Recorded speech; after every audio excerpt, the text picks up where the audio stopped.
Bom dia, bom sábado a todos. Quão bom poder mais uma vez estar aqui na casa de Deus. E de uma maneira bem especial hoje, vamos usufruir da tecnologia. Como a tecnologia tem nos dado benefícios, né? E hoje, já numa ligação, quero ver se já está... Sakili, Canadá, você está ouvindo? Oi, Alô? aqui? Opa, já estamos diretamente falando com o Canadá. E lá está Sakili, e a gente vai conversar um pouquinho com ela. Gostaria de saber se já tem também aqui o mapa, só para localizar com aonde que a gente está falando. Enquanto isso, vamos falando aqui com a Sakili. Mas antes, só posicionando, né? Sakili, aguenta um pouquinho aí. Essa região que a gente vai conversar com a Sakili, ela é a região mais ao norte lá do Canadá. É uma região chamada, é um estado, né, chamado Nunavut. E é imenso. O lugar é assim absurdamente grande e com pouca presença de pessoas e tanto mais presença adventista. E é um lugar cheio de montanhas, tundras, ilhas. Realmente já chegando na Groenlândia, talvez seja um dos maiores estados do Canadá. E ele é novo. E ele foi recém-criado em 1999. Mas é lindo. Vejam no mapa depois, vocês vão ver que maravilha que é esse estado. Claro que é muito, muito gelado. Mas com certeza muito bonito. Sakili, está me ouvindo? Tô ouvindo. Ah, tá. Sakili, vamos agora conhecer um pouquinho mais de você. Vamos lá. Se apresente para nós, por gentileza, Sakili. O meu nome é Sakili, eu sou casada e tenho 2 filhos, um Mas menino espera aí. e uma menina. Você é casada, mas com uma vozinha assim tão novinha? Parece que tem 12 anos. Alô, Sakili? Oi? Oi. Você já é casada mesmo? Já. Então tá bom, continua para nós. Eu tenho 2 filhos, um menino e uma menina. Eu trabalho como enfermeira na capital de Nunavut, em Iqaluit, ao norte do Canadá, uma cidade com aproximadamente 8.000 habitantes. Há um ano a gente se mudou para cá. Morávamos em Pond Inlet, uma pequena comunidade que tinha 1.800 pessoas ao norte de Nunavut. Então você morava numa outra cidade mais ao norte ainda, lá de Nunavut, chamado Pond Inlet. Sim. E agora você está morando em? Agora eu estou morando em Iqaluit. Iqaluit, ok. Que é a capital de Nunavut? Ok. Sim. Então Nunavut é o estado. Dentro do estado tinham 2 cidades. Pond Inlet, onde você morava, e agora você está morando na capital. Sim. Perfeito, ok. Então vamos lá. E os desafios que você enfrenta lá? Pode falar para nós? Quando nós chegamos em Pond Inlet, conhecemos uma família adventista. E depois que eles foram embora, a gente era os únicos adventistas e vivíamos no coração da comunidade. O meu esposo trabalhava para o governo municipal e eu era a única enfermeira local. Tínhamos uma posição bem destacada na comunidade. Começamos um clube de futebol para meninas de 9 a 12 anos de idade. Pond Inlet não tinha nenhum clube de futebol para garotas e ele era uma boa influência para a comunidade. Os adultos começaram a notar que as garotas não ficavam mais desocupadas caminhando pelas ruas. Elas agora tinham um propósito. Participavam do clube treinando, fazendo refeições e encontrando com as amigas. Também ensinamos as garotas a arrecadar fundos para o clube, além de ensinar a fazer bolos para vender. Oferecemos cursos sobre a mentoria.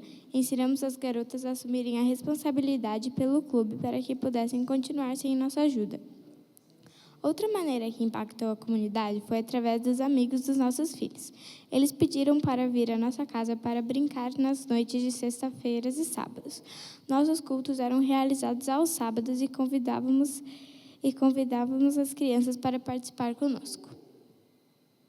Ok, legal. Vocês fizeram um clube de futebol para meninas e também aproveitaram e fizeram bastante a parte social dentro da casa de vocês. Legal. E qual é o sonho aí para a igreja Não, desculpa, antes tem mais uma pergunta. Quais são as diferenças entre Iqaluit, a capital, e onde vocês estão agora, e Pont de Lete?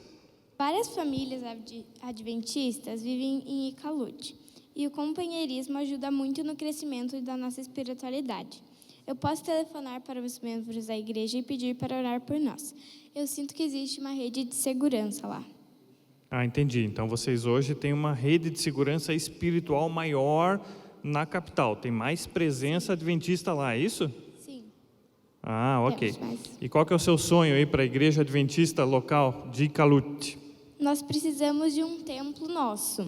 Nossas iniciativas de evangelismo estão muito limitadas por nossa incapacidade de um local mais adequado para chamarmos de lar. Há vários anos, quando visitei Iqaluit pela primeira vez, tínhamos um local dedicado aos cultos de sábado, onde servíamos sopa aos desabrigados durante a semana. Muitos nos procuravam por causa desta sopa e a igreja era ativa mesmo. Porém, hoje temos falta daquele espaço.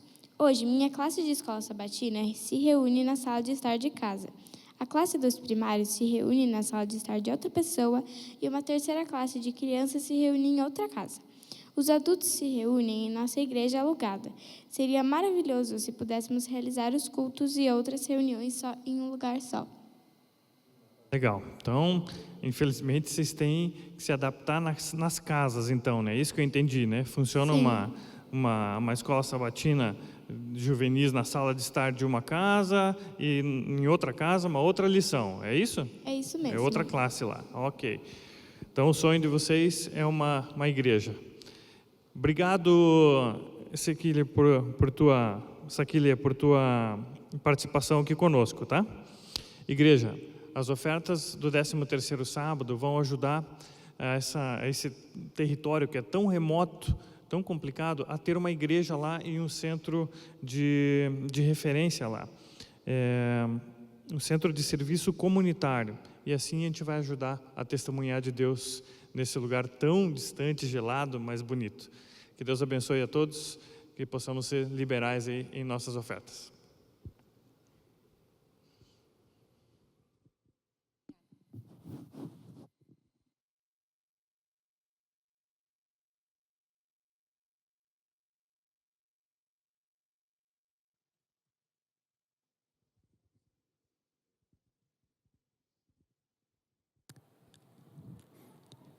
Feliz sábado, mais uma vez, igreja.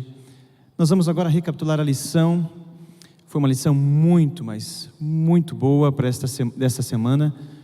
Fez muita gente refletir um pouco sobre a vida. A lição dessa semana falou sobre um dos temas que tanto necessitamos: livres para descansar.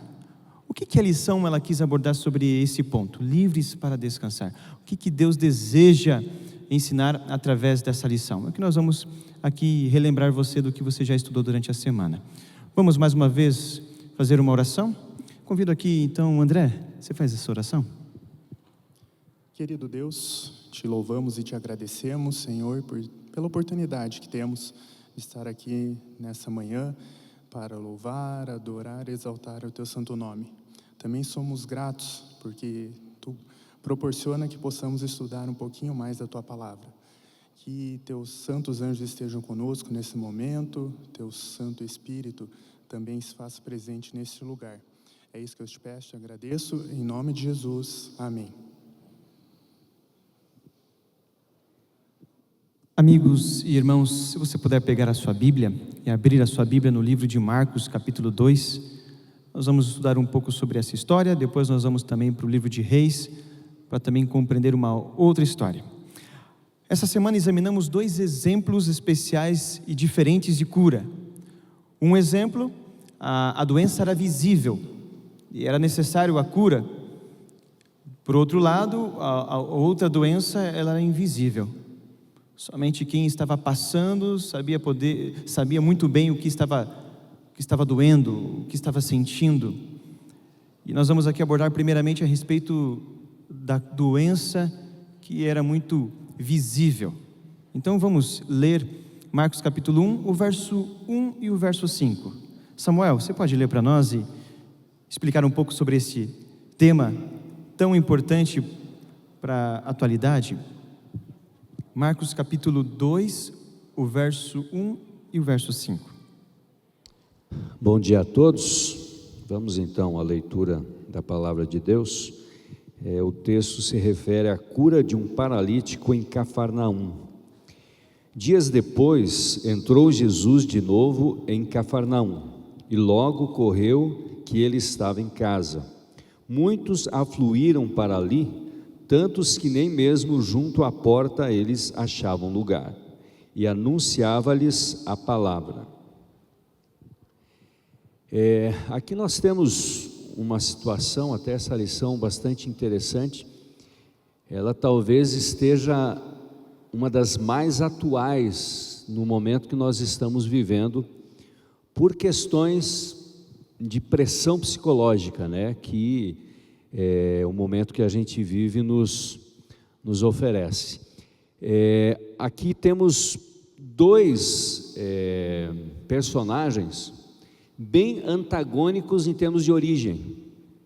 Nós temos uma pessoa que era declaradamente um pecador, isso no contexto social, que era algo assim muito forte, né? Essa questão do pecado relacionado com a doença, e outro que era servo de Deus, ou seja, alguém que trabalhava, que era ativo, porém também foi acometido de doenças bem assim semelhantes, né? O paralítico, a Bíblia fala que ele tinha uma doença que era causada muito, as consequências por questões também psicológicas. Então, eu até imagino, eu fiz mais ou menos um apanhado de várias doenças que podem acontecer decorrente disso. Depois eu vou falar um pouquinho para não adiantar muito. Então, ele teve manifestação da doença física e também emocional, certo? Enquanto que Elias teve ali a sua doença emocional apenas, mas ambas incapacitantes. E hoje, até conversando com o Hudson ali atrás, o meu primo, ele falou, mas que alegria de estar na igreja novamente. Então a igreja na verdade é um refrigério. A gente passa a semana toda estressada, e nesse período, além do estresse, essa solidão, né? Então a questão emocional, ela incorre em muitas e muitas doenças que a gente não... Hoje a ciência já fala bastante, né? Inclusive eu relaciono muito o câncer à questão emocional. Existem estudos dizendo que a pessoa negativa, aquela pessoa que vê o mal em tudo, em todos, e ressalta muito o mal, é uma pessoa com uma grande propensão ao câncer. Então, eu vejo mais uma aplicação, mostrando essas duas situações de pessoas, a gente fica feliz porque nós temos esperança. Porque nós temos muitos, né, defeitos maiores até, quem sabe, que os dois, e a gente pensa, será que temos esperança? É interessante até que o autor da lição, ele foi muito feliz, obviamente, né, inspirado por Deus, ao trazer essas duas histórias que se complementam. Então, muitas vezes, acabamos nos questionando, puxa vida, ficamos doentes porque somos pecadores, temos de repente um pecado secreto em nossos corações, estamos sendo castigados por Deus, é falta de fé. E o contraponto entre essas duas histórias derruba esse paradigma, porque na verdade a causa da dor e do sofrimento não é necessariamente essa, né? É algo muito mais profundo, algo muito mais antigo, né? Que começou no céu com a rebelião de Satanás. E sabe, meus amigos e irmãos, a lição ela vai contar então primeiramente sobre essa história do paralítico. E quem estava naquele momento vendo aquele paralítico chegando até aquela casa, a primeira coisa que eles imaginavam era que o problema dele era físico. Então muitos tiravam conclusões de que o problema desse homem era físico e ele precisava de uma cura.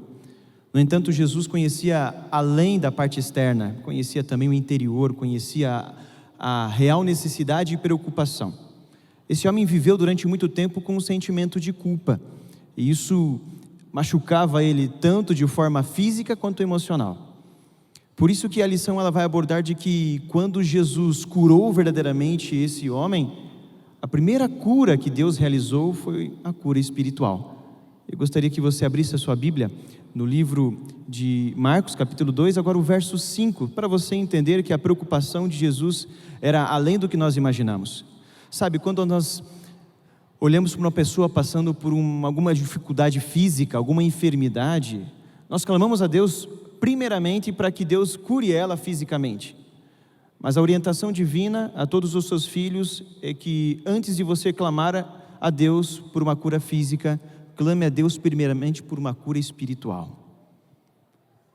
Vamos ler? O verso 5. Vendo-lhes a fé, Jesus disse ao paralítico: Filho, os teus pecados estão perdoados. Jesus poderia ter dito assim: Filho, levante e anda. Mas a primeira coisa que Jesus fez foi falar: os teus pecados estão perdoados. O sentimento de culpa que você tem vai desaparecer, filho, porque eu entendi a sua real necessidade. Será que temos entendido a real necessidade da raça humana? E até voltando um pouquinho, pastor, no início desse versículo, Jesus fala: vendo-lhes a fé. Jesus viu a fé dos amigos do paralítico. Então aqui a gente tem a importância de nos associarmos, de termos amigos, primeiro, que tenham fé e que nos levem cada vez mais perto de Cristo. Então isso é fenomenal. E Jesus viu a fé deles. Então muitas vezes nós acreditamos que a fé é algo intangível, né? Que a lição fala. Mas não, a fé foi vista. Eu visitei um senhor num hospital e a família pediu que eu fizesse a unção dele. Ele estava com câncer no pulmão, havia fumado muitos anos, e a família achou estranha a minha primeira frase da oração. Eu disse: Senhor, antes de curá-lo, ou antes do Senhor querer curá-lo, por favor, Senhor, convence ele a mudar seu estilo de vida.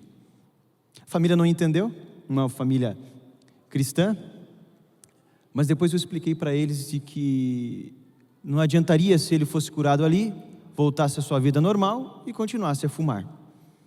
Então, nós precisamos entender aqui de que Deus se preocupa com as pessoas, sim, de fato, vai curar ou não, isso conforme a vontade dele, o querer dele. Mas a maior preocupação do nosso Deus é com o caráter, é com o valor, é com os princípios que cada um de nós precisamos praticar. Mais algum comentário sobre esse ponto? O pastor falou sobre essa questão de olhar para a pessoa e só ver os resultados da doença, né? Hoje, até comentando com a minha esposa e as meninas no carro, tem um rapaz que, como a gente passa todo sábado e às vezes durante a semana também ali na Inácio Lustosa, próximo a Manuel Inácio de Souza, se não me engano, nós acompanhamos a chegada desse rapaz que é imigrante. Pensa naquela pessoa forte, bonita, bonito mesmo, esse cara é um atleta. Só que pela constituição física dele, a gente via toda essa estrutura dele. E algumas vezes, e a gente tenta ajudar ali, né? Nós acompanhando. Hoje, eu não sei, eu acho que ele já apanhou, ele usou vários tipos de drogas. Hoje você tem dó daquela pessoa que você olhava assim: nossa, que rapaz assim, está passando necessidade, e olha a degradação dele, né? E eu fico pensando, como a gente pode condenar alguém, o porquê que ele chegou nessa situação? Eu e minha esposa sabemos, porque ele mora na rua, ele veio sem esperança, com esperança, e acabou nessa situação. Então, algo assim muito importante que o André também falou, Nós temos que ter fé que não existe situação que Deus não possa intervir e mudar. Por que eu falei dessa questão da doença?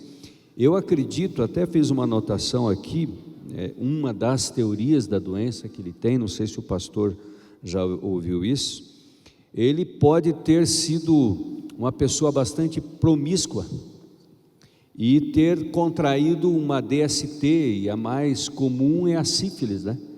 Que inclusive há situações, principalmente depois de 10 anos que a pessoa está ali contaminada, que ela chega na neurosífilis, que ela vai atacando desde o cérebro, a pessoa começa a ter demência, ela começa a perder controle, inclusive, da movimentação, quando atinge ali a medula espinal, e ela perde força, inclusive, para poder se locomover. Agora o senhor imagine, ele estava com o peso da culpa. Acredito que para chegar nesse estágio, ele ainda teve outras marcas que tem gânglios que aparecem, coisa e tal. Então, a questão psicológica dele não conseguia usar o pouquinho de força que ele tinha. E até tem uma parte da lição que fala assim: as pessoas ficaram olhando para ver se Deus ia curar aquele pecador. Então era alguém conhecido como pecador por todos. Ou seja, não pode curar um indigno, né? Uma pessoa. Ellen White fala também aqui, aproveitando a sua fala, o paralítico havia feito coisas das quais não se orgulhava. E dentro desse contexto, é importante a gente relembrar também qual que foi a atitude de Jesus. Em nenhum momento Jesus apontou os pecados dele, em nenhum momento falou para ele: puxa vida, você é paralítico porque você teve uma vida desregrada, uma vida pecaminosa. Jesus ministrou a necessidade dele. Então, nós sempre temos que ter Jesus como nosso exemplo. Diante de uma situação de adversidade, se perguntar: o que Jesus faria? Jesus apontaria o dedo para o irmão, acusaria ou ministraria as necessidades dele? A lição também falou a respeito do tratamento dos problemas que temos.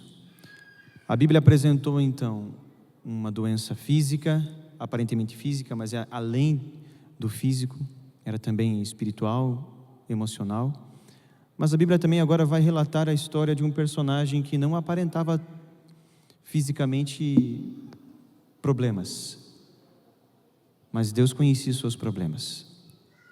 No decorrer da vida desse personagem, ele começou então a demonstrar que alguma coisa estava errada. A Bíblia vai nos informar em 1ª Carta de Reis a história de Elias. Elias, sem dúvida, foi um homem de Deus. Enfrentou desafios enormes como eu e você enfrentamos. Mas como todo ser humano, conforme Tiago capítulo 5, o verso 17, fala que Elias tinha os mesmos sentimentos que eu e você, as mesmas fraquezas, as mesmas necessidades. E chegou um momento que Elias, ele acabou tendo muito estresse. E Deus percebeu que seu filho estava doente. A depressão o atingiu. E eu gostaria aqui, antes de abordar sobre esse assunto, falar a vocês de que em nenhum momento a depressão é a falta de fé. Muitas pessoas acusam de que a depressão é a falta de fé. Como pode um homem religioso, uma pessoa que sempre frequenta a igreja, ter essa doença, né? Estar triste no quarto com a porta fechada? Isso não existe. Existe. E precisamos ter sensibilidade para com essas pessoas. Mas vamos lá. O que a lição falou a respeito de Elias? Como Elias enfrentou, suportou essa doença emocional? Como que Deus ajudou ele a vencer esse grande desafio, esse grande problema? Pode comentar um pouco, André? Primeiro, lembrar que Elias passou por maus bocados, né? E em relação à fé, todo aquele episódio que ele teve no Monte Carmelo, enfrentando centenas de profetas ali de Baal, né? Então a gente não tem dúvida em relação à fé de Elias. Mas talvez todas as situações que ele enfrentou foi um gatilho para depois, a hora que baixou a adrenalina, ali no momento de adrenalina, ele estava até zombando dos profetas de Baal, por vários e vários momentos ali, quando deu meio-dia, né? E o sacrifício deles não foi atendido. Então, a hora que baixou a adrenalina, ele teve o gatilho, a tristeza tomou conta dele, né? E sob a ameaça de morte, ele acabou fugindo. Então, Ele teve um trauma, então. Depois Teve um de tudo trauma, que- com isso que certeza. Ele teve um trauma. Muitas pessoas, então, hoje arcam com esta doença por ter algum trauma. Por isso que nós não devemos julgar, porque não sabemos o passado de cada um. Precisamos ter a mesma sensibilidade que Jesus teve com Elias. Mas depois, o que aconteceu? Pastor, eu vejo bastante interessante esse episódio do ponto de vista de que o fundo do poço pode ser o lugar mais alto que você possa estar a ponto de Deus te alcançar. Ele fugiu, teve medo ali, fugiu, mas como o André falou, nem Jesus acusou o paralítico e nem o anjo que deu comida ali para Elias cobrou dele alguma coisa. O que ele deu? Come e continua a batalha, e continua a viagem, né? Aquele alimento, ele comeu 2 vezes, né? Foi o suficiente para andar quantos dias? 40 dias. Então, na nossa fraqueza, 2 doses do alimento de Deus nos ajuda o quê? Ir muito mais longe. Nós podemos atingir lugares muito maiores ao ponto de ser, quem sabe, considerado um super-herói, porque você imagina comer 2 refeições e andar 40 dias.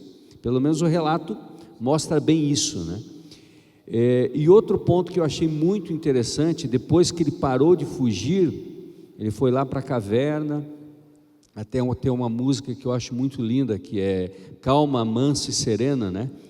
Que fala que houve relâmpagos, houve tempestade, e ele estava tentando ali ouvir a voz de Deus, né?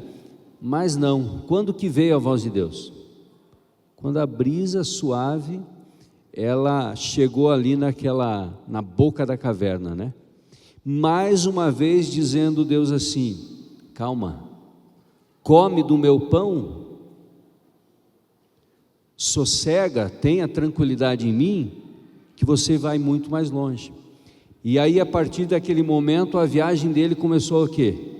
A ter um norte, um rumo. Ele foi para o monte Horebe, o monte de Deus. E na nossa vida é exatamente igual. Eu passo por isso, acredito que muitas pessoas passam. Na hora que você está ali embaixo, ali no fundo do poço, e você não luta contra Deus, Ele vai com certeza fazer um milagre na sua vida.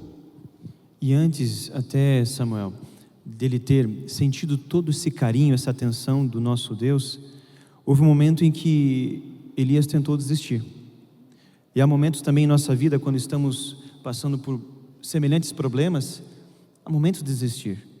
E até ousamos dizer a Deus: Senhor, não aguento mais, tire a minha vida. E foi justamente essas palavras que foram soadas da boca de Elias: Senhor, eu não sou digno de tamanho amor, de tamanha atenção, eu não me sinto digno, eu estou com vergonha, eu decepcionei os meus pais, decepcionei o meu povo, Senhor, tira a minha vida. Percebe que não há nenhuma diferença entre os personagens da Bíblia e também eu e você? Temos necessidades semelhantes, temos lutas, enfrentamos desafios, e o que Deus espera de nós? Que confiemos plenamente nele, que entreguemos a nossa vida a Ele, dizendo: Senhor, eu não suporto mais, mas eu creio que o Senhor me dará força para suportar e vencer. Elias pediu a morte, semelhantemente a Moisés e outros personagens da Bíblia, ou também eu e você. Mas Deus deu alívio a ele, conforto a ele. Só um comentário, pastor. Nós vivemos muitas vezes uma religião de frases de efeito, e de costumes que, na verdade, nós não acreditamos de uma forma declarada, mas o nosso inconsciente não acredita. E muitas vezes nós falamos assim: eu tenho Jesus como o meu amigo. Quando você encontra um amigo, aquele que realmente é seu amigo, você não discorda de algumas coisas? Você discorda. Você começa a questionar e você conversa ali, e conforme aí a amizade de algum tempo, você dá um cascudo nele, ele te dá um empurrão na brincadeira, e aquela coisa vai fluindo. Por quê? Você está sendo sincero com essa pessoa, você não tem barreiras. E muitas vezes com Deus a gente vive só essa frase de efeito: Jesus é meu amigo. Mas ele é meu amigo em que situações? Eu escolho qual situação. E ali Elias não teve vergonha de fugir de Deus, não tentou se colocar num pedestal e dizendo: não, eu fui um profeta que fiz um feito enorme e agora eu não posso sair do meu posto aqui, que isso é vergonhoso. Ele não teve essa vergonha, ele simplesmente fugiu, sem culpar a Deus por isso, mas a si próprio. Então, essa semana até foi interessante um pensamento que eu tive, que a Bíblia fala: não existe provas que você vá passar que Deus não te dê forças, porque você tem condições para isso. E eu falei para Deus assim: Deus, eu quero ser fraco, porque eu não aguento mais. Eu gostaria de ser um fraco, que o Senhor já teria resolvido a minha situação. Então, quando a gente entende que Deus se preocupa conosco e não com a nossa religiosidade, a gente começa a entender que Deus quer nos salvar. Deus, o que mais importa para Ele é a nossa salvação, o método individual para cada um.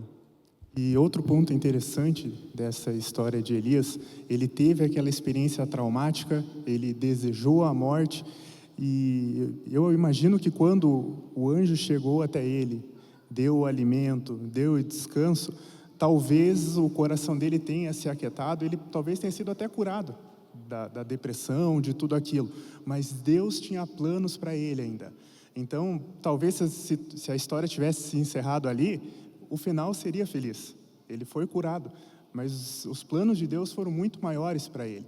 A Bíblia diz que ele ainda recebeu a missão de ungir o rei da Síria, ungir o rei de Israel, ungir o seu sucessor, Eliseu, e então foi levado para o céu. Então, sempre confiar nos planos de Deus. Deus sempre tem planos maiores para cada um de nós. Na primeira história, nós presenciamos Deus, naquele momento, curando aquele homem, dando descanso a ele, alívio a ele, livrando do fardo que ele carregava. Na segunda história, nós percebemos Deus fazendo isso parcialmente, porque o descanso que Elias teria seria o descanso eterno, quando ele então subisse ao céu com Deus. Ou seja, o que nós encontramos aqui? Haverá momentos em que eu e você iremos sentir o descanso aqui. Haverá momentos que pode ser que eu ou você sintamos o descanso, sentimos o descanso ou sentiremos o descanso na eternidade. É lá que teremos essa certeza, essa confirmação. Pastor, há uma lição muito importante para nós. Como o senhor falou lá no início, a gente condena as pessoas, falta de fé, depressão. Elias é um caso clássico disso. E o final qual que foi? Nem pela morte ele passou. Então, precisamos, enquanto igreja, entender que a depressão é algo físico. Existem ali várias situações que impedem que os neurotransmissores tragam ali a serotonina, que é o do bem-estar e coisa e tal, e esses agentes impedem que tenha acesso a tudo isso. Então não tem nada a ver com falta de fé. Se apegar a Deus em qualquer tipo de doença, claro que sim, mas nesse caso temos que entender que é uma pessoa que precisa muito mais da nossa ajuda e muito menos da nossa acusação ou preconceito. Resumindo então o estudo, o Senhor concede a todos nós o descanso. Mas precisamos confiar nele, precisamos entender de que existe o tempo dele. Às vezes queremos a cura no nosso tempo, conforme a nossa vontade. Mas espere no Senhor, como diz o salmista. Espere que Ele fará o melhor para nós. Pode ser que você não consiga encontrar o descanso físico aqui na terra, mas na eternidade é certo que encontraremos. Essa é uma certeza, é uma promessa clara do Senhor, e tudo que Ele promete, Ele cumpre. Vamos agradecer ao Senhor por essa recapitulação, por esse estudo. Feche os olhos. Eterno Deus, nós aprendemos, Senhor, de que lutas enfrentaremos. Alguns de forma externa, outros de forma interna. São afligidos pelo pecado. São afligidos, Senhor, pela condenação que o nosso adversário sempre faz. Mas temos a santa promessa de que o Senhor nos dará descanso. Nos dará livramento no momento determinado, conforme o seu querer e a sua vontade.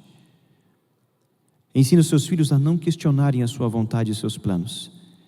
Ensine seus filhos a aceitar os nãos e os sims. Em nome de Jesus. Amém. Apenas um lembrete a você: se você não faz parte de nenhuma classe da Escola Sabatina, procure a nossa secretária administrativa. Ela entrará em contato comigo ou com a secretária da Escola Sabatina para então cadastrar você, matricular você em alguma classe. Uma vez que você está matriculado, você pode participar do CRM, do quiz, e esse relatório é muito importante para a nossa igreja mundial. Então, se ainda você não faz parte de uma classe, faça parte, faça um esforço, procure a nossa secretaria e participe conosco desta família. Logo, logo, em breve, nós estaremos aqui nos reunindo em classes nessa igreja e você fará parte também desta família. Que Deus lhe abençoe e que Deus continue te abençoando neste culto, que Deus merece, pois Ele merece e Ele vai receber. Amém?